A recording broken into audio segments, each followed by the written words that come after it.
안녕하십니까. 행복한 아침 이재용입니다. 안녕하세요. 전예인입니다. 계속 후텁지근하고 또 밤에도 덥고 그러니까 잠 못 자고 뒤척거리고 이러다 보면 사람 면역력 떨어지거든요. 그래서 여름에 또 조심하셔야 되는 질환 중에 하나가 바로 대상포진입니다. 네, 대상포진은 수백 개의 바늘로 찌르는 듯한 고통을 수반하는 데다가요. 심한 경우에는 실명까지 유발할 수 있어서 정말 큰 문제입니다. 정말 무시무시한 이 대상포진의 공포로부터 내 몸을 지킬 수 있는 방법 자세히 전해드립니다. 네, 오늘 화요일입니다. 행복한 아침 지금 시작합니다. 칼 5개 들고 찢는 그런 느낌. 70년 이상 살면서 가장 독한 병이라고 생각해요.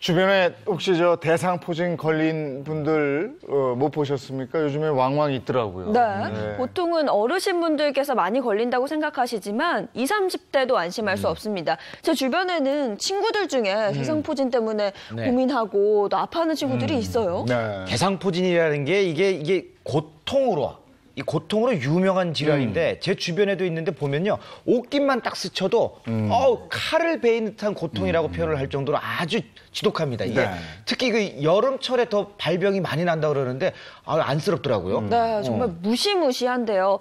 대체 이 대상포진 왜 걸리는 건가요? 사실 대상포진이라고 하면 이렇게 익숙하지 않다라고 생각하실 수도 있는데요. 원인은 되게 익숙하실 거예요. 바로 수두 바이러스 때문이거든요. 예. 대상포진을 유발하는 바이러스가 따로 있는 게 아니고 어릴 적 많이 이제 들어보셨던 수두 바이러스가 이전에 수두가 다 낫고 나면 이제 바이러스 다 제거가 된 게 아니고 바이러스 자체는 신경절에 잠복해 있게 됩니다. 그러다가 내가 이제 커서 몸의 저항력이나 면역력이 떨어지게 되면 이때 재활성화가 되면서 발생을 하거든요. 그러다 보니까 이제 병의 특징 중에 하나가 신경을 따라서 피부의 띠 모양으로 발진이나 수포가 발생을 한다는 건데. 사실은 이런 병변이 발생하기 한 일주일쯤 전부터 두통이나 뭐 근육통 같은 감기 몸살 같은 전조 증상이 있는 경우가 많고요. 이후에 척추를 기준으로 이제 오른쪽이나 왼쪽 한쪽에만 일측성으로 띠 모양의 수포가 생기는 거죠. 이렇게 수포가 생기는 과정에서 보통은 심한 통증이 동반이 되거나 가려움증이 동반이 되는 경우도 있습니다. 네, 그럼 저거 보세요. 궁금한 저거 봐. 보기만 해도 아프잖아요. 이 수두 바이러스 때문에 대상포진이 걸리는 거면 수두 바이러스가 없으면 대상포진도 안 걸릴 수 있는 거예요? 그렇죠. 수두에 걸린 적이 없던 분들은 수두 바이러스에 노출이 되면 수두가 생기지 대상포진이 생기진 않거든요. 근데 보통 이렇게 보면 나 어릴 때 수두 안 걸렸는데 대상포진에는 걸렸어 이렇게 얘기하시는 분들이 계세요. 사실 수두에 걸리지 않은 게 아니고 수두에 걸린다고 해도 나이대나 아니면 본인의 건강 상태에 따라 증상이 좀 다양하다 보니까 자기도 모르게 앓고 지나간 경우가 있으신 거죠. 네. 자신도 모르게 그 수두를 앓고 지나가는 경우도 있다고요?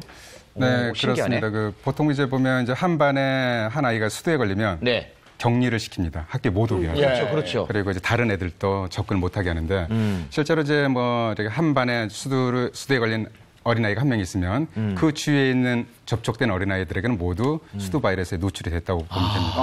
그런데 노출이 됐음에도 불구하고 증상은 천차만별인데요. 어떤 아이들의 경우는 증상이 나타나지 않고 어떤 아이들은 굉장히 가볍게 나타나는데 일반적으로 대부분은 수포를 형성하면서 심한 가려움증으로 고통스러워하죠. 그래서 이제 자신도 모르게 노출된 이제 수두 바이러스가 있을지라도 잠복해 있다가 성인이 돼서 면역력이 떨어지면 대상포진으로 이렇게 발현될 가능성이 높습니다. 그러니까 나는 어렸을 때 수두 안 걸렸었으니까 대상포진 염려 없어 이렇게 얘기할 게 아니군요. 근데 이게 나도 모르게 잠복해 있다가 내 면역력이 떨어지면 막 나타나는 거예요. 근데 여름에 더 막 힘들고 이러니까 면역력이 떨어져서 그게 발현이 된다. 이렇게 보면 되는 거예요. 네. 대상포진은 이제 특별하게 이제 발현되는 이제 특별한 계절에 있는 건 아닙니다. 네. 그런데 이제 여름철처럼 기온이 증가할수록 환자 수가 늘어나고요. 지금 이제 표에 보시는 대로 여름철 환자들이 제일 많잖아요. 네, 여름철에 그러네. 환자 폭도 늘어나고 또 환자 수도 가장 많습니다. 이게 지금 최근 이제 1년 동안 이렇게 건강보험 심사평가원 자료인데요. 다른 계절에 비해서 여름철에 대상포진 환자 수가 가장 많은 걸 보여주는 표가 확 되겠습니다. 높아지네요, 진짜. 세상에. 그래서 저런 이유를 보면 이제 보통 이제 일반적으로 감기나 독감은 서늘해지거나 네. 추워지면 이렇게 발병률이 늘어나는 외부 감염이거든요. 근데 대상포진은 외부 감염이 아니라 신체 내부에 잠복되어 있다가 나타나는 일종의 내부 감염으로 볼 수 있습니다. 그러면 왜 여름철에 대상포진 환자가 늘어나느냐? 여름철에 이제 과도한 실내 냉방, 그다음에 또 높은 이제 실내 온도차, 또 요즘 불쾌지수 얼마 심해요. 높아진 불쾌지수, 그리고 또 이렇게 열대야 때문에 수면 장애도 나타나고 또 야외 활동을 좀 적게 하다 보니까 저하된 체력. 그래서 이제 뭐 체온 변화도 극심하고 뭐 식욕이나 체력도 떨어지고 동시에 면역력도 떨어져서 여름철에 대상포진 환자가 늘어나는 이유들이 되겠습니다. 근데 이게 대상포진이 어렸을 때는 잘 몰랐는데 이게 점점 나이 들면서부터 주변에 많은 분들이 고생하고 계시는 걸로 보고 있어요. 점점 이게 질병이 좀 흔하지 않나 이런 생각이 듭니다. 그렇죠. 대상포진은요, 성인을 기준으로 봤을 때는 일생 동안 3명 중에 1명은 걸린다고 보고 있어요. 특히 지금 나이가 어릴 땐 잘 몰랐다가 나이 들수록 주변에 많아진다라고 얘기를 하시는데 실제로도 나이가 들수록 발병률이 올라가게 되거든요. 그 중에서도 가장 조심하셔야 되는 계층이 50대 여성입니다. 네, 지난해 기준으로 환자를 보면 일단 여성이 남성보다 1.6배 많고요. 또 나이대, 연령대별로 보면 50대가 약 18만 명으로 24.5%. 그러니까 4분의 1 정도를 차지하고 있던 거죠. 그러니까 같이 교집합이 되는 50대 여성은 11만 6천 명으로 연령별 또 성별 그룹에서 가장 환자가 많았습니다. 아니 왜 50대 여성이 제일 많은 거예요? 이제 50대 여성 하면 스트레스가 많나? 딱 생각나는 게 갱년기, 폐경기가 있잖아요. 아무래도 신체 변화와 함께 호르몬 변화가 같이 동반이 되거든요. 이럴 때는 당연히 면역력도 떨어지면서 아무래도 대상포진 바이러스가 재활성화될 가능성이 더 높은 거죠. 이제 50대 여성분도 문제지만 사실 50대 이상인 환자분 수 자체가 좀 많았잖아요. 이런 경우 중에 하나가 나이 들면서 이제 신체 능력이 떨어지면서 면역력이나 체력이 떨어지는 부분도 있고요. 또 하나는 뭐 고혈압이나 당뇨 같은 만성 질환, 또 암과 같은 면역이 떨어지는 질환에 걸리는 환자분들의 비율 자체도 좀 높아지기 때문에 특히 연령이 올라갈수록 좀 주의가 필요합니다. 그런데 저는 좀 생각이 다른 게 제 주변에 친구들, 젊은 사람들만 보더라도 요즘 참 많이 걸리거든요. 꽤 많이 걸리죠. 생각은 다를 수가 있죠. 그렇죠. 과까지는. 네. 사실은 저도 제가 인턴 생활할 때 걸렸었거든요. 아, 그래요? 그때도. 네, 그래서 요즘은 정말 보면 20대에서 30대 정도 좀 젊은 층에서도 많이 발생을 하는데요. 대상포진이 이제 가장 많이 발생하기 쉬운 연령대가 고령이라는 거지 전 연령층에서 다 리스크는 가지고 있거든요. 특히 요즘 같은 경우는 젊은 층, 특히 20, 30대, 50대에서 40대 층에서 잠도 잘 못 자고 과로나 또 과도한 업무 스트레스가 원체 많다 보니까 이전에 비해서 대상포진이 발생하는 비율 자체가 좀 증가하고 있긴 합니다. 앞서 이거 들어오면서 화면을 봤을 때 대상포진 걸린 분들 얘기 들어보니까 바늘로 찌르는 듯한, 뭐 칼로 베이는 듯한, 뭐 이렇게 극심한 통증을 호소하던데 이게 그 정도예요? 그래서 이제 대상포진을 알아본 적이 없는 분들은 그냥 대상포진은 이제 수포가 생긴 피부 질환이다 정도로 알고 계시는데 대상포진에 의해서 나타난 통증은 여러분의 상상을 초월합니다. 그 정도예요? 네, 이제 캐나다 맥길 대학교에서 제안한 이제 의학적 통증 척도 수치가 있는데요. SFMPQ라는 설문지를 통해서 이제 통증 정도를 표시해 보게 했더니 50점 만점에 수술을 하고 나서 마취에 깨어났을 때 통증이 보통 15점이라고. 그런데 분만통이 18점으로 체크가 돼요. 그러면 대상포진은 어느 정도일까요? 그래도 그 아기 낳는 고통보다는 좀 덜하지 않을까? 한 16점 정도 되지 않을까? 그럼 그게 산통보다 더 하겠어요? 그럼. 땡. 아, 그래요? 더 하다고요? 22점 남았습니다. 와, 훨씬 높네. 대상포진에 의한 통증은 분만통보다 더 심한 것으로 나타났죠. 얘기로만 그렇다고 하니까 무통 주사를 맞을 수는 없잖아요. 시술이 있긴 하지만요. 어쨌건 이제 통증에 대해서 좀 잘 와닿지가 않을 것 같아서 경식 씨가 특히 많이 놀라시길래 제가 좀 준비를 했거든요. 아, 그래요? 뭐예요? 그게 뭐예요? 에이, 이거는 저기 그 저주파 안마기 아니에요. 이거는 뭐 집에서 저도 가끔 이거 합니다. 그렇죠. 네. 이게 이제 집에서 사용하시는 저주파 안마기이기는 한데요. 네네. 실제로 대상포진 같은 경우는 통증이 정말 심하신 분들은 말기 암 환자의 통증과 견줄 정도로 통증이 심하거든요. 아, 그래요? 네, 그렇기 때문에 한번 요거를 좀 경험을 해보시라고 겉으로 보기에는 그냥 안마기인 것 같지만 그렇죠. 사실 정도를 높이면 통증이 굉장히 심할 수 있고 또 저희가 이제 대상포진이 신경통이라고 말씀을 드렸잖아요. 그 통증을 한번 느끼실 수 있어서 아니 뭐 이건 제가 경험을 해봤어요. 집에서도 가끔 하는데. 자, 이렇게 한번 붙여서 네, 붙여서. 한번 키워볼게요. 네. 좀 휴대용으로 저런 게 있었어요. 그럼. 네. 뭐 어느 정도의 고통인지. 신경통을 네. 느끼실 수 있도록 통증을 조금씩 이제 저 단계를 시원하지 해보는 않나? 좋아. 그러니까요. 시원한- 안마기예요, 저건 사실. 그렇죠. 네네. 저주파 안마기예요. 이거 막 똑똑똑똑 두드려지잖아요. 점점 시원해지고 있죠. 예, 좀 시원해져. 강도를 조금 더 높이네. 높여볼게요. 어머. 이 고개가 진짜 삐뚤어지실 거예요. 신경통. 어. 그렇죠? 네. 아, 저게 신경을 자극하는 거구나. 몇 시에요, 지금? 저게 저런 거예요? 해드릴게요. 잠깐만, 땀이 나네요. 지금 등에도 땀이. 왜 근데- 그래? 저한테 무슨 억하심정이 있어요? 아니, 근데 이거 세게 했을 때 그 정도를 느낀다고요? 이게 왜냐면 세게 할 경우에는 저주파 그 세네, 안마기가 신경을 자극을 하게 되거든요. 그러니까 실제로 통증이 여러 가지 종류가 있을 수 있는데 대상포진 같은 경우는 신경에서 발생을 한 통증이니까 바늘로 찌르거나 칼로 베인 것 같다 이런 식으로 이제 굉장히 날카롭고 예리한 통증이 많이 발생을 하게 됩니다. 그래서 저주파 안마기를 거의 제일 높은 강도로 했을 때랑 거의 비슷한 정도 내지는 더 심한 강도라고 할 수가 있는데요. 경식 씨 혹시 지금 방금 전에 느낀 통증이 하나도 안 아픈 게 0점? 가장 네. 심하게 아픈 게 10점이라고 하면 몇 점 정도? 이거 되시는 것 같으세요? 10점이 가장 높은 10점이에요. 이 정도면은 이거는 태고로 하면 이거 안 되겠네. 어느 정도 자기한테 맞춰서 해야 되지. 맞아요. 네. 집에서 그래서 사용을 하실 때도 사실은 네네. 강도를 좀 잘 조절을 해서 하셔야 되기는 하죠. 네. 이제 뭐 대상포진이 이제 무서운 것 중에 하나가 제때 치료를 받지 못하면 후유증이 네. 나타나는데 신경통으로 나타납니다. 그래서 이제 이 대상포진의 신경의 이제 신경통이 10년, 뭐 20년 오랫동안 이제 고생을 할 수 있는 게 문제가 되는데요. 그래서 병명도 대상포진 후 신경통입니다. 이제 실제로 이제 일반적으로 이제 병원에 대상포진 신경통으로 가면 일반 진통제를 주는 게 아니라 암성 통증을 억제하는 마약성 진통제를 쓰고 있습니다. 센 걸 쓰는구나. 네.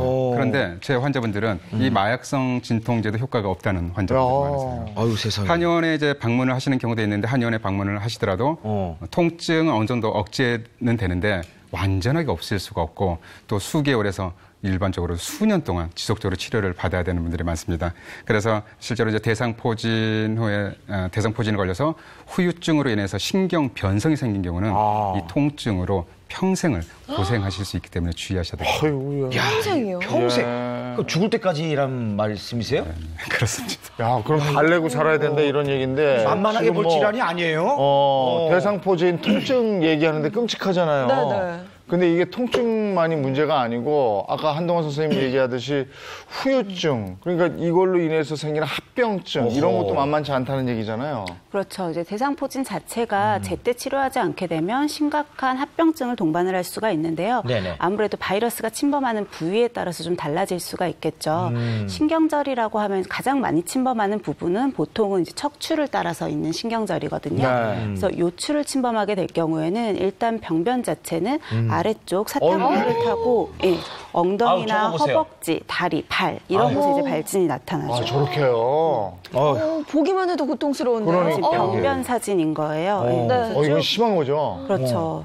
좀 심하게 이렇게 수포가 생기면 징물도 나고 병변 자체에서도 통증이 좀 많이 심하게 되고요. 네. 예.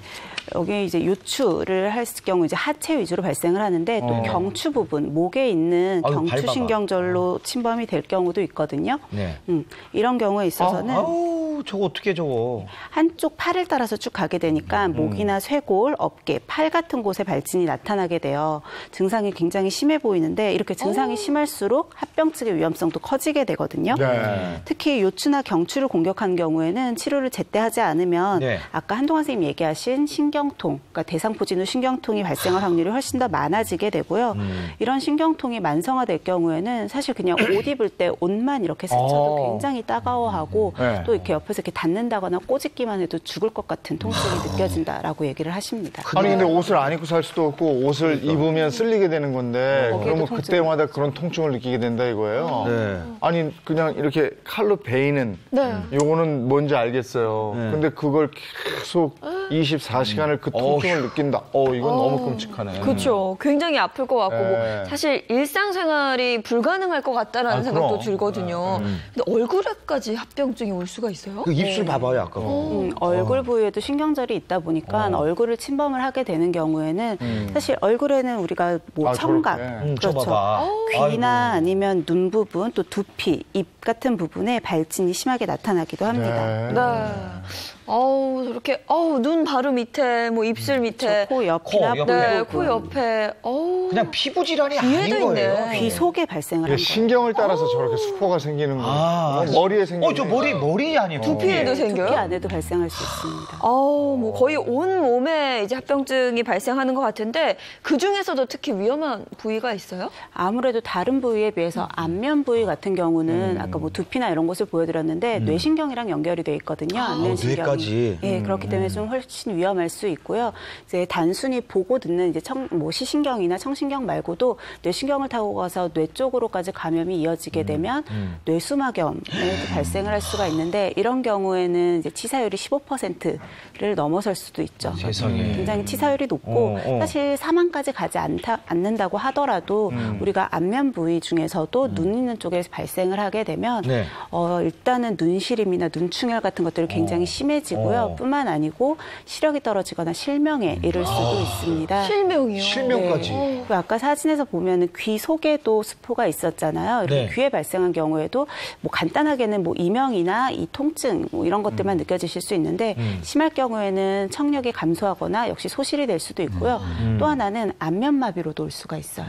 그래서 한쪽 일측 신경만 마비가 되니까 입도 좀 돌아가게 되고 감각 자체가 떨어지고 얼굴에 비대칭이 오는 안면마비도 유발을 할 수가 있는 거예요. 대상포진 때문에.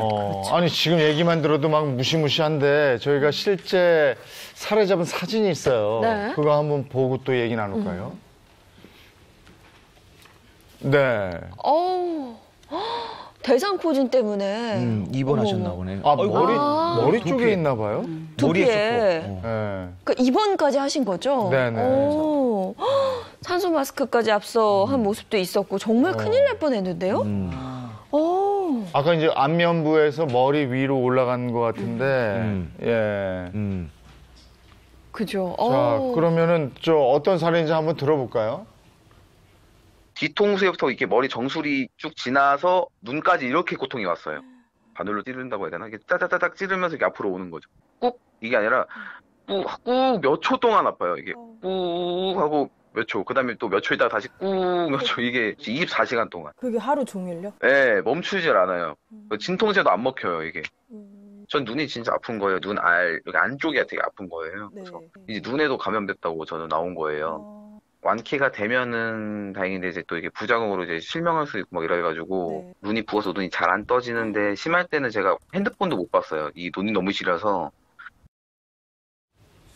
31살 젊은 나이인데 어떡하면 처음에 좋아. 편두통이 와서 병원에 갔는데 알고 보니까 대상포진이고 그래서 산소 마스크까지 끼고 그죠? 진통제 맞고 네. 그리고 퇴원했는데 3일 뒤에 머리에 수포가 나고 야 이게 진행이 근데 이렇게 수포를 처음에 발견을 못할 경우에는 그러면 어떻게 되는 거예요? 그 시간을 놓치면 안 되잖아요. 그렇죠. 그런데 안타깝게도 이제 수포가 없는 대상포진도 있어서 문제입니다. 아. 이게 무발진 대상포진이라고 하는데요. 일반적으로 이제 바이러스성 질환이기 때문에 수포가 나타나는데 수포가 없이 통증만 나타나는데 이게 대상포진인 경우에 이게 대상포진인지 모르고 지나가는 거죠. 네. 그러면 후유증으로 이제 고생을 할 수가 있어요. 실제로 이제 한의원에 방문한 환자가 등이 아프다고 오셨어요. 그러면 이제 보통 치료 중에 부항 치료가 있잖아요. 네. 그래서 오늘부터 아파서 오늘 부항 치료를 했는데 네. 며칠 뒤에 거기에 수포가 생기고 통증이 심해져서 항의를 하시는 거죠. 알고 보니까 그 통증이 대상포진이었던 거죠. 세상에. 그런데 이제 근육통이 수포가 하고. 없으면 대상포진인지를 알기가 어렵지만 그럼에도 불구하고 척추 한쪽으로만 나타나거나 그다음에 띠 모양으로 통증이 나타나거나 수포가 없어도 네. 그다음에 특별한 이유가 없는데 갑자기 근육통이 생기거나 가장 중요한 거 그러다 갑자기 수포가 생기면 대상포진을 강력하게 의심해서 반드시 병원을 방문하셔야 되겠습니다. 네. 근데 정말 이렇게 해서 저분도 머리로 오고 막 이랬으니까 더 크게 이상이 있을 수도 있는데 그나마 다행이네요. 그렇죠. 사실 지금 눈을 아까 침범했다고 네, 얘기를 네. 하셨잖아요. 그런데 다행히도 다른 후유증이 없이 뭐 실명이나 이런 리스크가 없이 다행히 잘 회복이 되셨다고 했는데 네. 사실은 제가 아까 말씀드린 가장 위험하다는 경우가 방금 사례자 같은 경우인 거죠. 눈을 침범하게 되면 단순히 눈꺼풀 쪽이 붓고 수포가 생기는 것뿐만이 아니고요. 눈 자체가 굉장히 시리고 통증이 심합니다. 아까도 안구 뒤쪽이 굉장히 아팠다고 얘기를 하셨잖아요. 이런 통증뿐만이 아니고요. 또 하나 문제는 각막염이나 포도막염, 녹내장의 위험성 자체도 또 증가를 하게 되거든요. 대상포진이 일반적으로 바로 이렇게 눈 쪽으로 오는 게 아니고 만약에 내 코끝에 그런 물집, 수포가 잡혔다라고 하면 그때도 역시 안구 쪽을 같이 신경절이 이제 그 영역을 지배를 하고 있으니까 코끝이나 코 주변으로 수포가 생길 때도 역시 바로 병원에 찾아서 네. 전문의의 진단을 받으시는 게 예. 좋습니다. 사실 젊다고 건강하다 이건 아니거든요. 요즘 젊은 사람들도 스트레스 엄청 많이 받고 이러는 분들이 많아서 자 다음 사례 한번 들어볼게요. 예. 임신 알고 나서부터 한 4, 5주 때부터 15주까지 입덧을 되게 심하게 했어요. 그래서 잘 먹지도 못하고 그러니까 스트레스를 좀 많이 받는 거예요. 그래서 온 것 같더라고요. 처음에 좀 어떤 증상이 있으셔서 병원을 가게 되신 거예요? 배랑 이제 그 허리 쪽이 오른쪽만 좀 간지럽고 이렇게 옷에 닿았을 때 이렇게 슬리는 기분이 자꾸 들었었어요. 그러고 나서 한 일주일 뒤쯤에 허리 뒷부분에 뾰루지가 하나 났거든요. 일반 대상포진모처럼 이렇게 뭐 띠두루시 난 게 아니라 그냥 일반 뾰루지처럼 나가지고 그냥 한 개가? 네, 그냥 한 개요. 병원을 가보니까 대상포진이라고. 네, 이분은 임신 중에 대상포진에 걸려서요. 아기한테 피해가 갈까봐 아니, 약도 임신 못 중에도 먹고. 임신 중에도 이런 경우가 있어요? 제일 안 되는 경우 같은데. 그렇죠. 네. 실제로 이제 뭐 임신하게 되면 임신 자체로 또 고통스러운데 대상포진까지 앓게 돼서 사례자분이 참 마음이 참 이렇게 안쓰러운데요. 임신 중에 주의해야 될 질환 중에 하나가 대상포진입니다.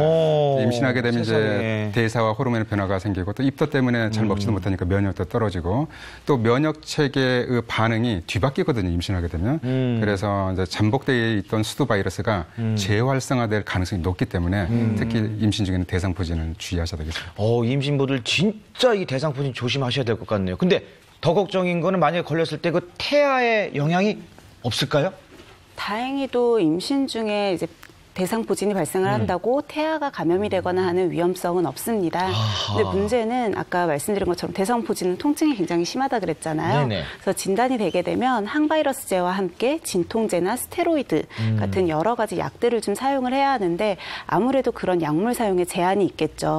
그래서 보통 이제 임산부이신 분들은 내가 어디가 아프다고 해도 병원에 방문을 안 하고 그냥 참는 경우가 많아요. 근데 그래도 어쨌건 임산부들에게도 비교적 안전하게 쓸 수 있는 약들이 있으니까 의심 증상이 있으시면 반드시 병원에 방문하시는 게 좋습니다. 근데 지금까지 이제 이게 났을 때 수포가 이렇게 띠를 형성해서 신경절을 따라서 이동했잖아요. 네네. 근데 이분은 수포가 딱 한 개 났대요. 사진으로 한번 볼까요? 네. 그래도 대상포진이에요? 이래. 저건 뾰루지죠. 아니 근데 저거는 언뜻 봐도 내가 벌레에 물렸나? 그렇죠. 아니면은 뭐가 났나? 뭐 이 정도지. 저걸 보고 대상포진이다 이렇게는 생각하지 않지 않겠어요? 저건 보통 그냥 개인이 그냥 짜면 그만인 건데. 그렇죠.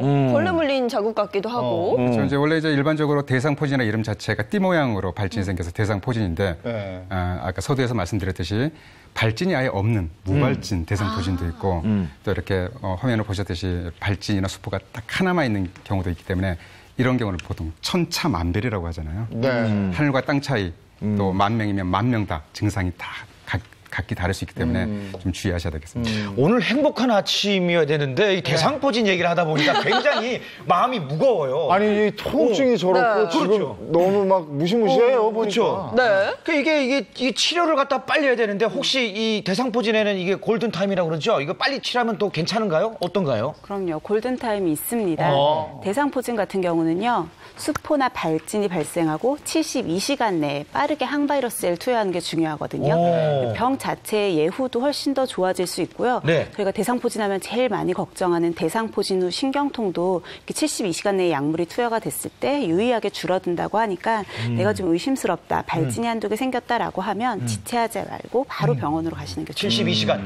3일이에요. 네, 3일 안에 이거 해결이 돼야 되는 거네. 네. 근데 또 많은 분들은 뭐 하나 몇 개 놔도 그냥 며칠 가겠어 하고 그냥 본인이 자가 치료하시는 분들도 많거든요.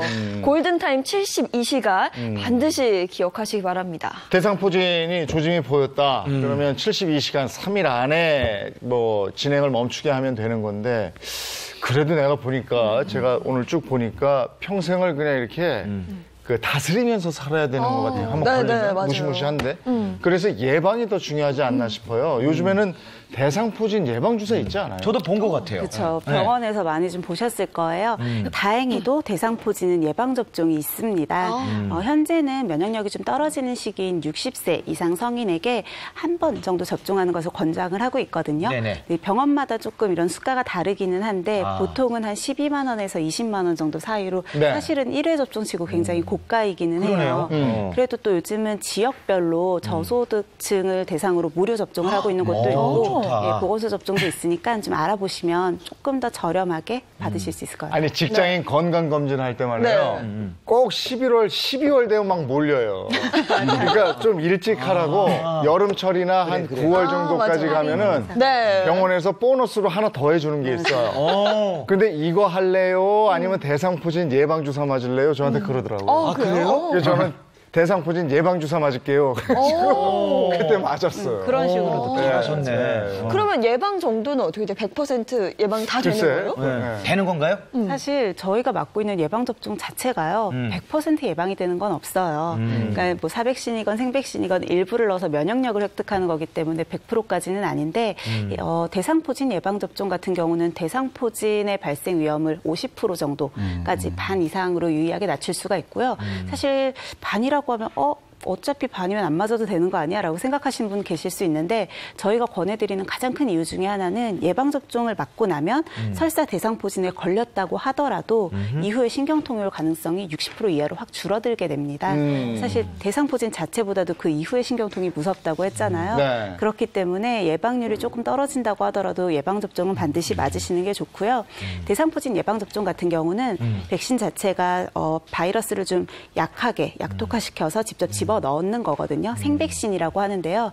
이렇다 보니까 사실 다른 백신을 맞을 그 스케줄이 있으신 분들은 의사와 상의를 해서 스케줄을 잘 짜시는 게 좋고요. 또한 만성질환이 있으신 분들도 의사와 상의 후에 접종 스케줄을 짜시는 것이 좋습니다. 또 하나는 암에 걸리셨거나 면역 억제 치료를 받고 계시는 분 또는 면역 질환이 있으신 분들 또 임산부 이런 분들은 접종을 피하셔야겠죠. 네, 병원 가서 상담 받으시고 된다 하면 의사와 상담 이후에 미리미리 예방하시는 방법 있다고 하니까 예방주사 맞으시는 것도 좋을 것 같습니다. 제 주변 경험으로 빌려보면 그 대상포진 주사, 예방주사 맞고 대상포진이 온 분이 있는데요. 진짜 살짝 왔다가 가더라고요. 앉는 게 좋네. 주사 덕분에. 아예 안 걸린다 보다도 이거 맞으면 살짝 오겠구나 이렇게 생각을 하시면 좋을 것 같고. 근데 예방주사보다도 더 좋은 거, 내 면역력을 확 높이면 되는 거 아니겠습니까? 맞다. 예. 그런 방법을 찾아주기 위해서 오늘 또 한동화 선생님이 활약을 좀 해주셔야죠. 네. 한트죠? 그래 한트를 준비했습니다. 이름하여 대상포진 예방 1분 백신 체조입니다. 대상포진을 예방하고 피부 면역을 강화시키는 체조를 준비했으니 잠시 후에 뵙겠습니다. 네, 한동화의 홈 트레이닝 한트 보겠습니다.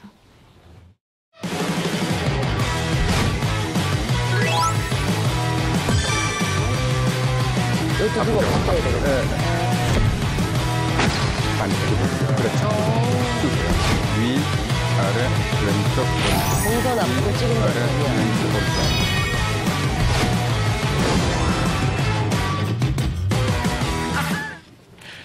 네. 오늘은 그 어느 때보다도 열심히 할 거예요.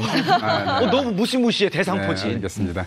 벌써 이제 한트 때문에 이제 335 이렇게 텔레비전 앞으로 모여드신 분이 계시는데 오늘은 대상포진 예방 그게. 얇은 예방 체조에서 세 가지를 준비했습니다. 세 가지. 첫 번째는 척추 면역 강화 체조인데요. 자, 경식 씨. 네. 왜 그래요, 갑자기? 이럴 때 오. 남들부터 이렇게 공격을 받을 때 어떻게 하죠? 움츠리죠. 움츠리죠. 등은 방어 기관입니다. 그래서 바이러스를 방어하는 효과도 있고요. 그거 하시려고 그런 거예요? 네. 대상포진이 주로 등이나 엉덩이, 옆구리 쪽에 생기는 것도 네네. 등 면역을 강화시키는 데 굉장히 중요하거든요. 네. 그래서 방법은 평상시에 척추를 펴는 것만으로도 도움이 네. 되고요. 어허. 어깨를 이렇게 펴보실까요? 네. 날개 쭉지를 견갑골을 붙인다는 생각으로 시원해. 딱 하시고 반대로 웅크리시는 거죠. 가슴으로 양팔로 가슴을 잡고 웅크리고 어깨를 쫙 펴는 거, 등을 쫙 펴는 거죠. 자, 이 동작을 이제 반복하시는 거고. 자, 두 번째, 흉성과 폐 기능을 강화시키는 지압법을 하겠습니다. 이제 흉골에는 흉선이 있는데요. 네. 여기에는 T세포가, T림프가 만들어지는데 T림프는 면역을 강화시키는데 굉장히 중요한 역할을 합니다. 그다음에 폐 기능 또한 감염을 막아주고 피부 면역과 밀접한 관련이 있는데요. 폐로 흐르는 경락이 엄지손가락에 여기서부터 이렇게 쭉 흐르거든요. 네. 근데 여기에 보면 어제혈이라고 있어요. 어제혈을 네. 이렇게 잡아서 네. 이 부위로 네. 흉골, 가슴 정중앙을 쳐줄 겁니다. 그런데 그냥 쳐주는 게 아니라 네. 복식호흡을 하면서 쳐줄 텐데요. 복식호흡을 하면 림프순환이 촉진이 되거든요. 그래서 복식호흡 어떻게 하는 줄 아세요? 네네. 한번 해보세요. 코로 들이마시고 배가 그거는 흉식호흡이고요. 숨을 들여 마시면 배가 나와야죠. 그러니까 들여 마시면 배가 나오고 여성들은 잘 못하시는데 연습을 좀 해보시고 그래서 숨을 들여 마시면 배가 나오게 한 다음에 8초 동안 코로 들여 마신 다음에 입으로 내뱉을 텐데 입으로 8초 동안 내뱉으면서 8번을 쳐주는 겁니다.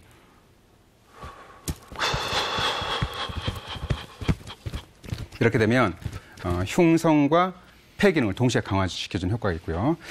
그다음에 여러분들 림프절 들어보셨죠? 네네. 림프순환, 림프절. 림프절은 골격근에 많습니다. 골격근이 어디죠? 골격근은 뭐 그 뼈 있는데. 그쵸. 뼈 똑똑하세요. 골격. 그렇죠. 가장 큰 관절은 또 어디죠? 무릎이겠죠. 네. 어깨와 고관절이죠. 그래서 골반. 우리 몸에 림프절이 가장 많은 곳이 바로 겨드랑이와 사타구니입니다. 그래서 한 팔을 들고 주먹을 가볍게 친 다음에 자신의 겨드랑이를 몇 번이요? 나이수만큼 쳐주는 거예요. 저는 30번만 치겠습니다. 아이고. 반대쪽 30번. 저도 한 번 10대 쳐야 되겠네. 그 다음에 사타구니도 자신의 나이수만큼 혼자 있을 때 하시면 되겠어요. 혼자 있을 때. 네, 이렇게 이거 해서 시원한데요? 쳐주시면 시원하다. 림프 순환이 좋아지겠습니다. 이것을 1분 동안 서로 이렇게 믹스를 엮어서 1분 동안 한 투로 준비했습니다. 자, 그러면 음악 주실까요? 네. 조금 좌우로 흔들면서 이렇게. 네, 편한 대로 보실게요. 그리고 3번. 한 번 더. 자, 복수고.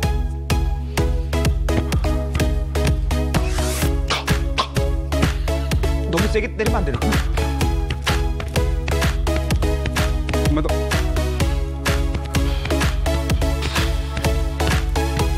겨드랑이 치기. 하나, 둘, 셋, 넷, 하나. 음악 잘 올라오셨네. 반대쪽. 비트가 딱 맞네요.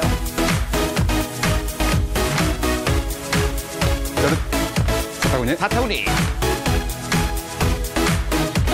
한번 반복해볼까요? 그리고 복시고 내뱉으면서 자, 2번씩만 더. 사타구니.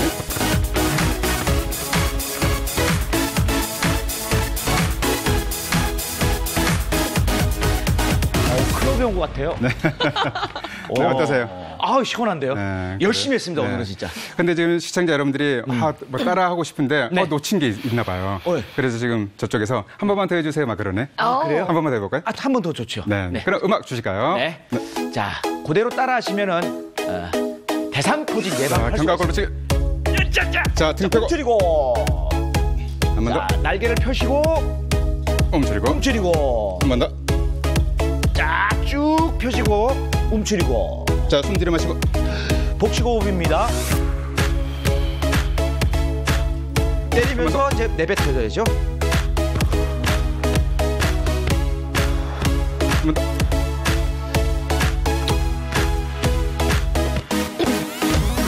겨드랑이. 자, 겨드랑이. 반대쪽. 이게 아무에도 이런 게 있어요, 사실. 바타구리.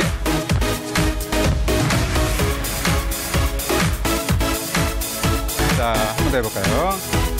자, 경희 씨, 따라오세요. 움츠리고. 자, 손 들이마시고, 목 쉬고. 내뱉으면서. 자, 겨드랑이. 좋아요. 바타구리. 살아있네. 네. 대상포진 네, 물러가라. 그래, 고맙습니다. 감사합니다. 예. 시원하네요. 우리가 평소에 이거는 좀 하잖아요, 그죠? 네. 이거 아주 시원해요. 네. 이거 한번 같이 해보시기 바랍니다. 네. 한태였고요. 요리 가겠습니다.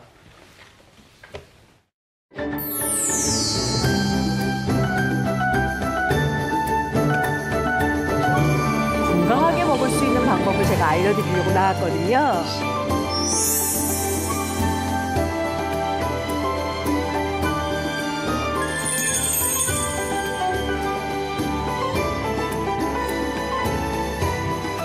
네, 어서 오십시오. 네, 안녕하세요. 네. 면역력 좋으시죠? 네, 면역력 좋은데요. 저도 한 15년 전에 대상포진을 앓은 적이 있어요. 그래요? 네, 그다음부터는 굉장히 제가 면역력 증강에 조심을 하고 있습니다. 예. 네, 오늘은요, 요새 너무 날씨가 덥다 보니까 네네. 이렇게 무더울 때는 진짜 면역력이 뚝뚝 떨어지잖아요. 네. 힘들어요. 네, 대상포진 걸리지 않으려면 진짜 잘 드셔야 되는데 이럴 때 기력 회복도 하고 또 면역력도 확 증강시키는 아주 맛있는 여름 건강 메뉴 제가 준비했습니다. 야, 기대되시죠? 뭘까요? 진짜 오늘은 아까 예방 체조부터 시작해서 네. 정보도 알고 다 하셨으니까 이제 마무리. 드시는 것만 남았어요. 먹는 거로 이제 예방도 해야 돼. 네, 그렇기 때문에 요새 밥맛이 없다는 분들 굉장히 많으세요. 더워서 그렇죠. 짜증나지. 그래서 제가 오늘은요, 네. 입맛도 확 살려줄 뿐만 아니라 진짜 든든하게 면역력도 확 증강을 시킬 마늘 버섯 찰밥 준비했습니다. 마늘 버섯 찰밥. 굉장히 고소하고 풍미가 있거든요. 네. 그래서 집 나간 입맛을 잡아갖고 올 거예요. 네. 일단 한번 준비를 해봤는데요.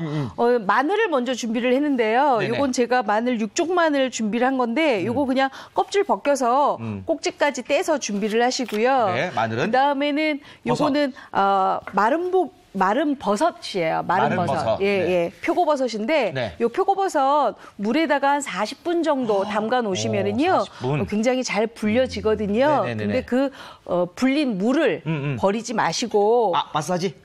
마사지는 아니고요. 이렇게 그냥 준비를 하세요. 이게 좀 이따 쓰일 거가 좀 있어요. 무엇에 쓸까요? 그렇죠. 궁금하시죠? 그래요. 제가 좀 이따 알려드릴게요. 네네. 그다음에 제가 오늘 메뉴가 찰밥이라 그랬잖아요. 찰밥. 그래서 찹쌀을 준비했는데요. 찹쌀. 요 찹쌀 깨끗하게 씻어서 30분 정도 물에 담그고 네. 그다음에 체에 받쳐서 30분 건져 놓으시면 되고요.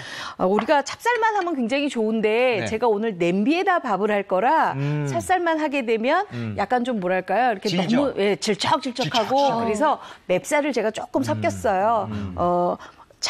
찹쌀이 1과 2분의 1컵이면 맵쌀은 2분의 1컵만 준비하시면 될 것 같아요. 네. 자, 그러면 냄비를 한번 준비할게요. 저는 가마솥을 좀 갖고 왔는데요. 저 밥맛 좋아. 무쇠소. 네. 이거 하나, 여기다 밥하면 이거 하나로 그냥 끝나는 건데. 그렇죠. 예, 여기 가마솥에다가 여기 지금 맵쌀이에요. 맵쌀. 네, 맵쌀. 일반적인 그냥 쌀인데요. 요 맵쌀 준비하시고 그다음에 찹쌀도 불려놓은 거 이렇게 1과 준비를 2분의 1일 했어요. 때 맵쌀은 2분의 1. 네, 그럼 딱 2컵이 되겠지요. 그렇죠. 자, 그럼 거기에다가 제가 좀 쏟았네요. 아유, 아까워. 다 넣어요.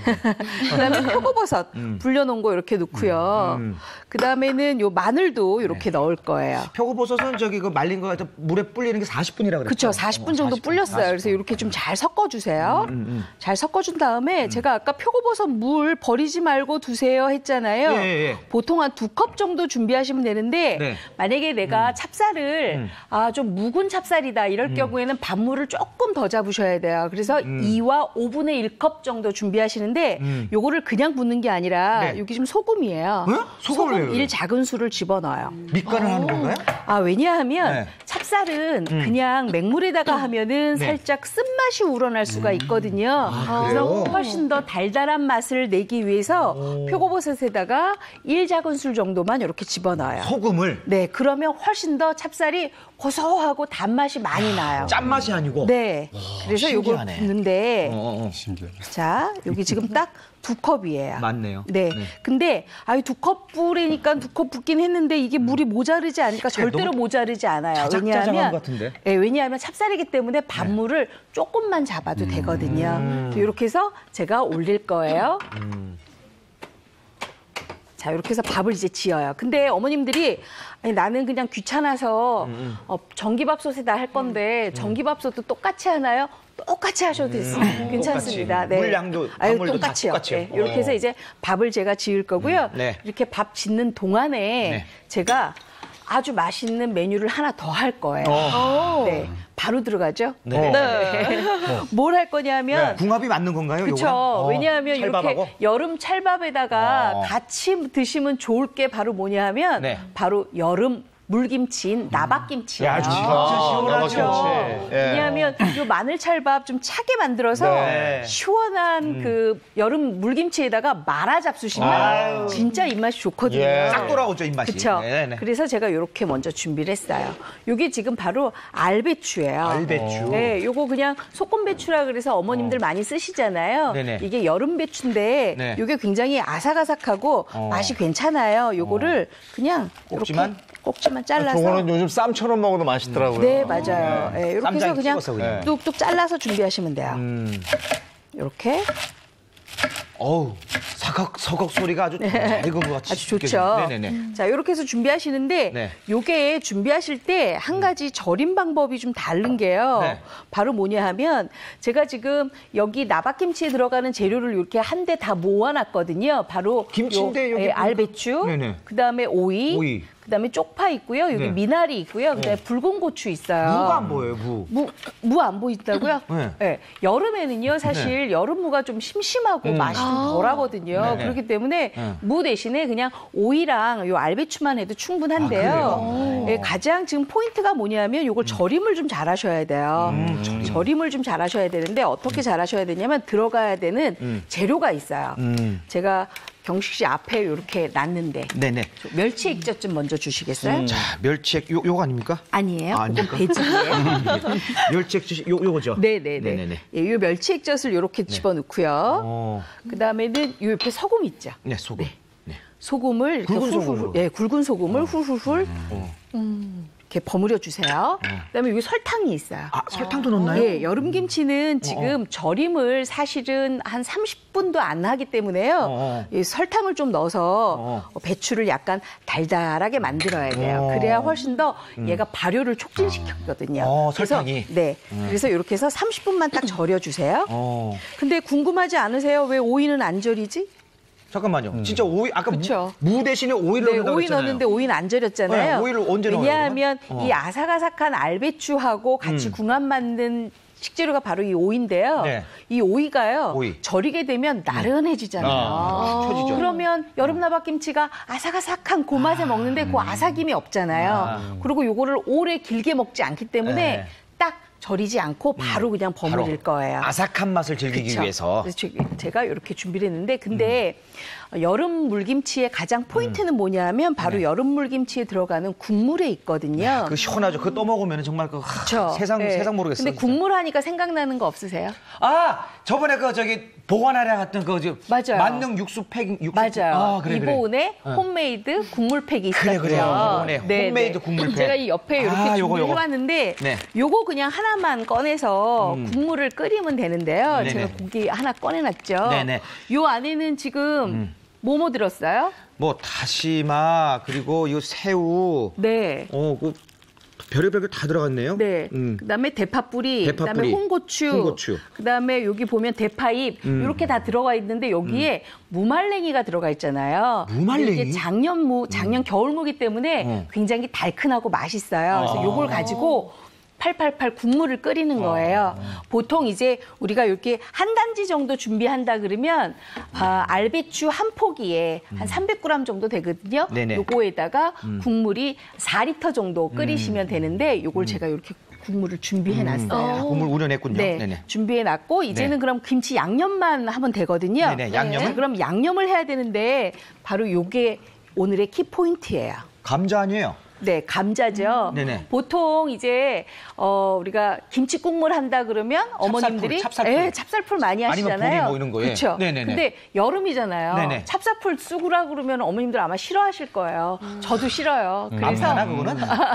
그래서 감자 이렇게 썰어서 전자레인지에 3분만 돌리면 이게 좀 찐감자처럼 되거든요. 그렇죠, 그렇죠. 요거에다가 제가 양념을 그냥 할 거예요. 이거 포인트다. 그렇죠. 감자 전분 이용해서. 근데 요거 지금 하는 와중에 네. 국물이 밥물이 지금 잘박잘박하게 끓였잖아요. 네네. 그쵸, 끓고 있죠. 불 줄여줘야 이제 되는군요. 불 좀 줄여야죠. 이제부터 불 줄이고 10분 정도 뜸을 들여야 되겠죠. 금방이네 이것도. 총 네. 그럼 드는 시간은 한 30분, 40분? 아, 요거 밥이요? 냄비밥 보통 한 25분이면 다 완성이 됩니다. 네. 그럼 오늘 그거 먹는 거예요? 다른 오늘 이거 잡수셔야죠. 따로 해오신 거 아니고? 그럼요. 가마솥에 하는 걸 잡수셔야 되는데 좀만 기다리시면 제가 더 맛있는 밥 해드릴게요. 요즘 진짜 집에서 먹기 힘든 밥이에요. 그럼요. 그렇죠. 자, 그러면 이제 네. 김치 국물에 이제 국물도 만들어 놨으니까 육수, 네. 여기 이제 양념을 만들어야 되잖아요. 네네네. 자, 감자 넣고요. 어머님들 아마 제가 이거 가르쳐 드리면 야, 진짜 이분 너무 쉽게 한다고 많이 하실 거예요. 자, 찹쌀풀 그럼 대신에 요거에다가 감자예요. 그렇죠? 네. 그다음에는 요거 뭐냐면 바로 아까 그 국물이에요. 네. 국물에서 한 컵만 엿다 부으세요. 한 컵만. 한꺼번에 다 말고 일단 한 컵. 네, 한 컵만 요 양념에 부어요. 그리고 홍고추. 요게 홍고추. 요거 좀 넣어야 좀 시원하잖아요. 네. 그다음에 고춧가루 엿다 좀 넣으세요. 고춧가루 좀 많이 넣네요. 고춧가루 이거 많이 아니에요. 아, 이 정도요? 네, 한 3분의 1컵밖에 안 돼요. 그다음에 마늘 좀 넣어주시고요. 마늘. 그다음에 여기 생강 좀 넣어야 발효가 조금 잘 되겠지요. 그다음에 훨씬 빠르게. 쓴맛도 안 되고요. 그다음에 새우젓. 새우젓. 네. 그거 들어가야죠. 네, 새우젓 넣고. 네. 그다음에 요거 좀 소금이에요. 네, 소금. 소금도 좀 넣어주세요. 자, 이렇게 다 됐으면 요거 그냥 믹서에 곱게 갈면 돼요. 너무 쉽죠? 네네. 네. 요게 다 양념된 거예요, 벌써? 네, 다 된 거예요. 자, 그럼 이제 요거 가를게요. 맛있게 갈리는 소리. 네. 왜냐하면 감자를 넣기 때문에 훨씬 더 잘 뭐랄까요? 좀 진득하게 국물이 우러나면서 이렇게 갈려지죠. 자, 이렇게 감자가 갈았어. 찹쌀 그 풀 대신을 하는 네, 거죠. 역할 자, 다 그러면 이제 여기 김치통 아예 딱 준비를 하시고요. 네. 제가 요거를 좀 미리 좀 절였어요. 30분 정도. 절여놓은 거가 요거죠? 네, 요거예요. 요게 숨이 딱 절이니까 죽었네요. 숨이 딱 죽었잖아요. 네네. 요거 그냥 여기다 이렇게 펼치세요. 숨 죽은 거. 펼쳤죠? 자, 이제 그다음에 오이 넣어요. 오이. 이게 늦게 넣는 이유가 이제 아삭하게 하기 네. 위해서. 네. 그다음에 아까 제가 미나리 얘기했었잖아요. 미나리도 넣으세요. 네. 그리고 홍고추 넣어주시고요. 네. 그리고 요거 쪽파예요. 쪽파. 쪽파 넣고. 그리고 취향에 요게 따라서? 청양고추 또는 풋고추 넣으시고요. 요거 그냥 이렇게 한 번만 이렇게 버무려 주세요. 자, 이렇게 버무려 놨으면 네. 아까 제가 여기 국물 차게 식혀놓은 거 있었잖아요. 네네. 얘 그냥 이렇게 부어요. 오. 4리터 이렇게 부어요. 네, 여기까지. 부으세요. 네. 됐어요. 제가 아까 양념에 설탕이 들어갔나요? 안 들어갔나요? 설탕 안 들어갔죠. 들어갔죠. 제가 네. 절임할 때만 설탕 넣었잖아요. 그렇죠. 네네. 근데 절임할 때도 요거 그냥 그대로 30분 되면 그대로 넣으시면 돼요. 따로 헹구거나 하지 않고 그래야 단맛이 배어 있거든요. 네. 그래서 요게 지금 네. 시판하는 왜 제가 늘 잘 쓰는 거 있잖아요. 배즙. 배즙. 네. 배즙 2봉지 였다 그냥 이렇게 넣었어요. 배즙 주스 이런 거. 네. 이러면 설탕 안 넣어도 되거든요. 왜냐하면 여름 김치에 설탕을 국물에 넣잖아요. 그럼 네. 찐덕찐덕하게 점액질이 생겨요. 그래서 요걸 이렇게 넣어요.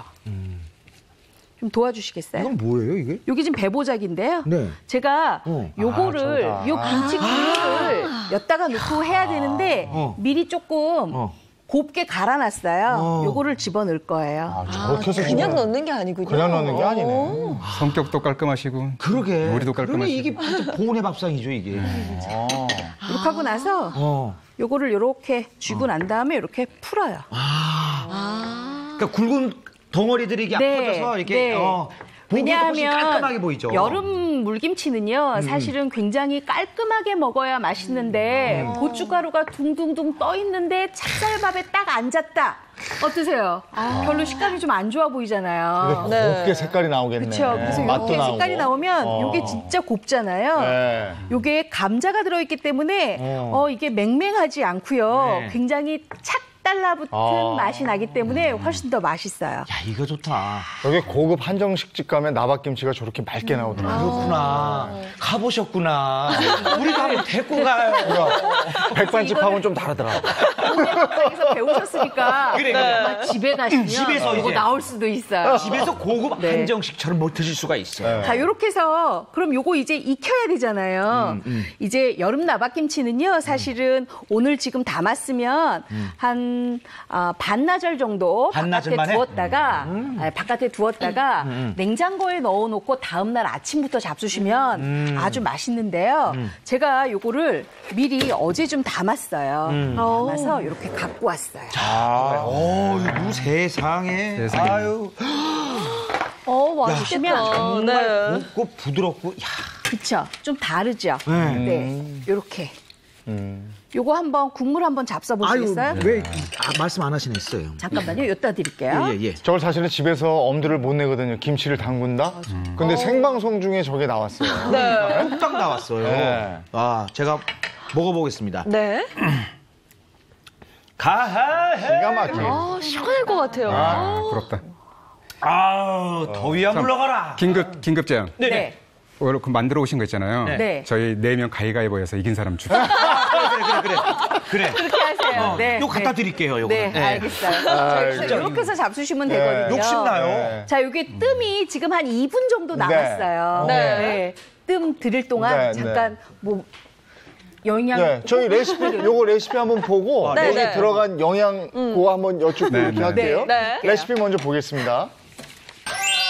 그 주인공들처럼 울고 불며 실족되기 싫어 우리 딱 약속해 난 친구는 못해 깨끗하게 가끔 참 야속해 사랑 빼면 원래 우리라면 I don't care 너의 피눈물도 I don't care 나 원래 이런 no 네가 알던 착한 바보는 여기 없어 Oh no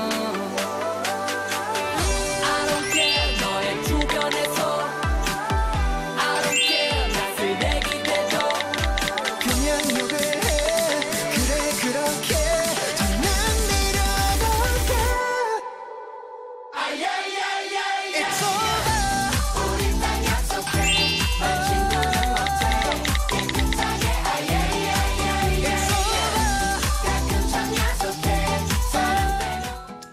저 나박김치 기가 막히네. 기가 막혀요, 진짜. 네. 어쩜 저렇게 또 이쁘게 담으셨어요. 그렇더니. 네.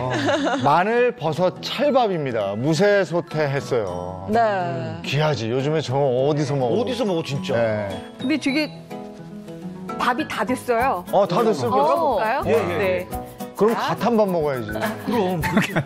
와. 야. 밥이 다 됐거든요. 네.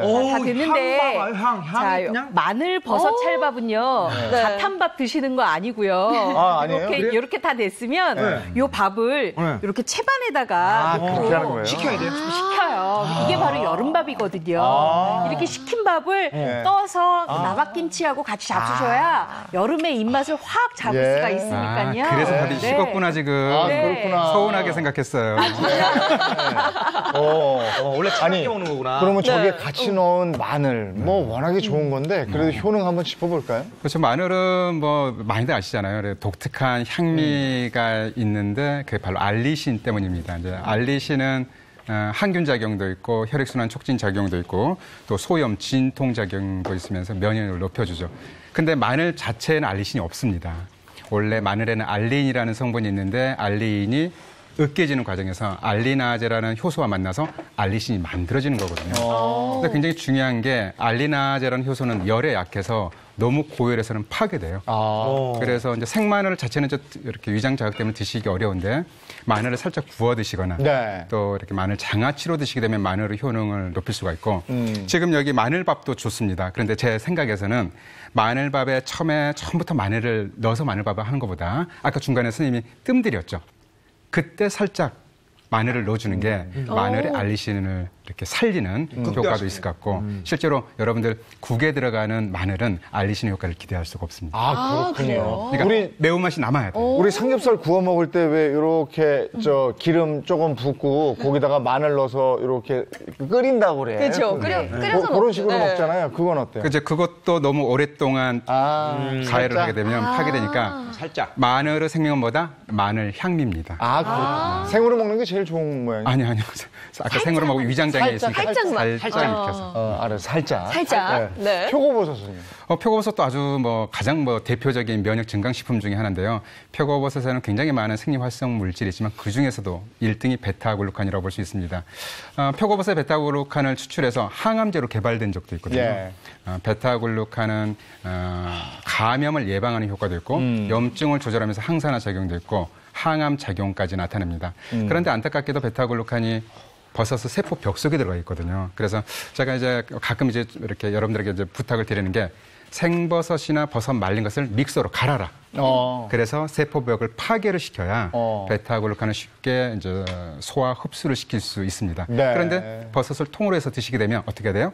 잘근잘근 씹어서 꼭꼭 씹어 드시면 베타글루칸을 온전하게 이제 소화 흡수시킬 수 있겠습니다. 선생님, 근데 표고버섯이 버섯 종류가 많잖아요. 그리고 굉장히 비싼 송이버섯도 이제 좀 이따 나올 거고.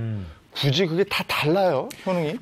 저는 이제 시청자 여러분들께 부탁을 드리고, 부탁은 아닌데 제안을 드리고 싶은 거는 버섯은 마트에 가서 가장 싼 버섯을 많이 드시는 게 좋습니다. 그래요? 꿀팁이네요. 그래, 송이버섯은 너무 비싸더라고요. 너무 비싸서 귀해요. 네. 그래도 먹고 싶다. 좀 한번 이제 먹어볼까요? 네, 맛을 좀 볼까요? 밥부터 한번 먹어볼까요? 지금 밥이 이게 식은 밥이기 때문에요. 조금 딱딱하다 생각하실 수 있는데요. 찹쌀을 넣기 때문에 그렇게 딱딱한 식감은 없고요. 요거에다가 시원한 여름 물김치, 나박김치 한 숟가락씩 떠서 이렇게 잡수시면 훨씬 더 좋습니다. 약간 새콤하게 익었다 그러면 거기에다가 국수를 말아 잡수셔도 되고요. 아니면 도토리묵 있잖아요. 네네. 도토리묵을 넣어서 잡수셔도 아주 좋습니다. 너무 맛있는데 밥이. 이게 마늘 버섯밥이 네. 약식 같아요, 약식. 그렇죠. 네. 다양한 성분이 들어가 있지 않은데 식감이나 느낌이 네. 향도 좋고. 네, 약식을 먹는 것 같은 느낌이 있어요. 맞아요. 향도 좋아요. 아니, 우리 선생님, 배추 씹는 맛이 기가 막힌데, 이 배추의 효능도 좀 아울러서 알려주세요. 먹질 못하네.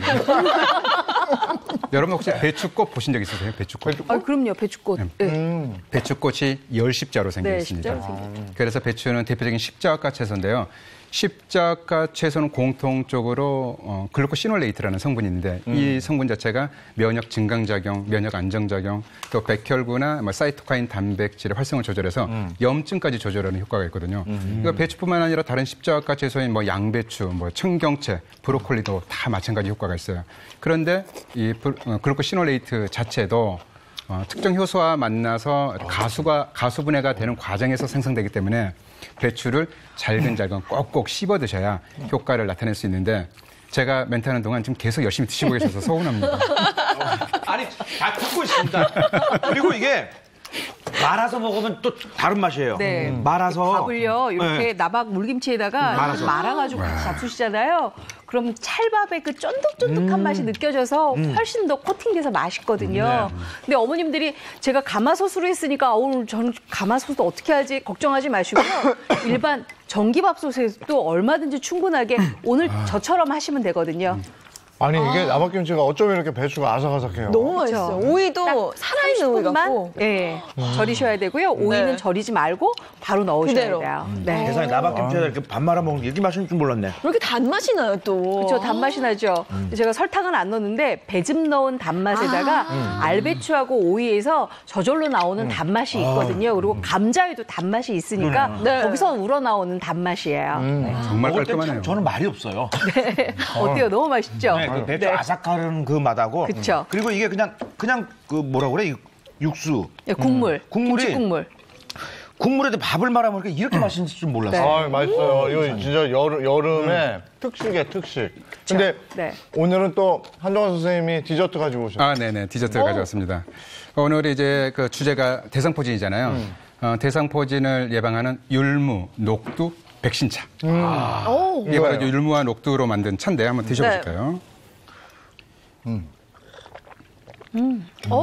향도 좋아요. 네네. 맛도 고소하다. 괜찮고. 진짜 고소해요. 구수한데 뭐 그렇게 맛이 좋다고 할 수는. 그러니까 고급 한정식 좋은 거죠. 집만 다녀보신 이재용 MC 같은 경우는 그런데 저희들한테는 굉장히 구수하고 맛있어요. 네, 맛있는데요? 그렇죠. 구수하긴 해요. 숭늉 같은. 네. 단맛이 없어서 저는 좋아해요. 근데 씁쓸한 걸좀 이제 좋아해요. 율무나 녹두 자체가 이렇게 신진대사를 활성화시키면서 노폐물도 제거하고 해독 작용도 있거든요. 그래서 전통적으로 이렇게 물사막이나 단순포진, 대상포진을 예방하는 효과도 있고 상처를 빠르게 회복하는 효과도 있습니다. 그리고 또 하나 중요한 거 다이어트와 피부 미용에도 도움이 되기 때문에 어떻게 만드는지 보면서 얘기하고. 아 그럴까요? 네, 잠깐 간단합니다. 네. 율무 자, 볼게요. 율무 50g, 녹두 50g을 녹두는 껍질째 이걸 프라이팬에 살짝 볶습니다.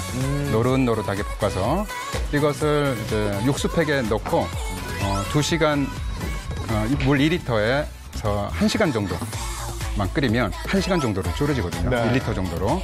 그럼 그거를 며칠 사이로 수시로 드시면 됩니다. 바로 이렇게 금방 만들어집니다. 굉장히 구수하고 네네. 맛도 좋고. 찰밥에 나가박김치 먹고 요 차까지 마시니까 정말 네. 막 이렇게 몸이 보호가 되는, 면역력이 증진되는 느낌이었어요. 네. 오늘 잘 먹었습니다. 고맙습니다. 고맙습니다. 네, 고맙습니다. 고맙습니다. 아, 날씨 가겠습니다. 네, 찜통더위가 다시 고개를 든다고 하네요. 야외 현장 연결해서 자세한 날씨 들어보도록 하겠습니다. 김혜영 캐스터.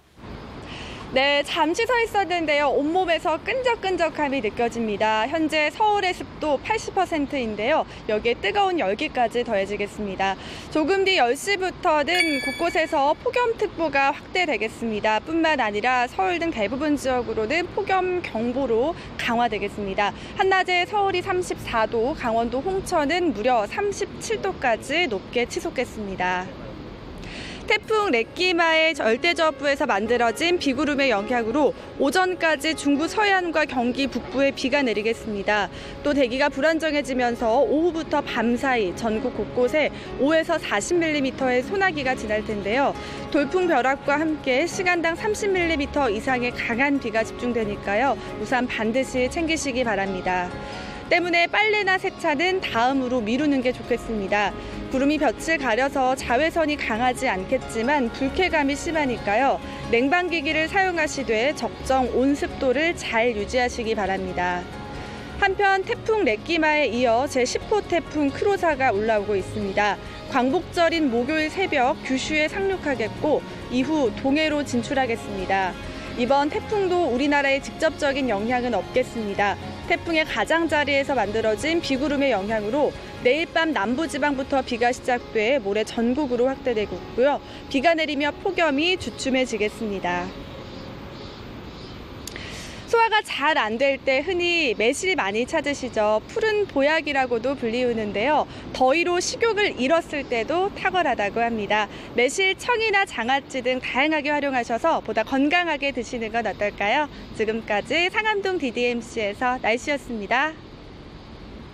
8월 지날 때까지는 계속 더울 텐데 아까 저희 먹은 것처럼요. 찹쌀 좀 섞어가지고 밥 한 다음에 조금 한 소끔 식혀서 네. 물김치하고 기가 막힌데요. 면역력이 확 올라가는 느낌이고요. 네, 이렇게 더울 때 몸도 축축 처지고 면역력도 떨어지니까요. 저희가 레시피도 홈페이지에 올려드리니까 한번 만들어서 드셔보시면 좋을 것 같습니다. 저희는 내일 아침 8시 더욱 재밌는 내용으로 돌아올게요. 네, 오늘도 행복한 아침, 행복한 하루 되십시오. 고맙습니다. 고맙습니다.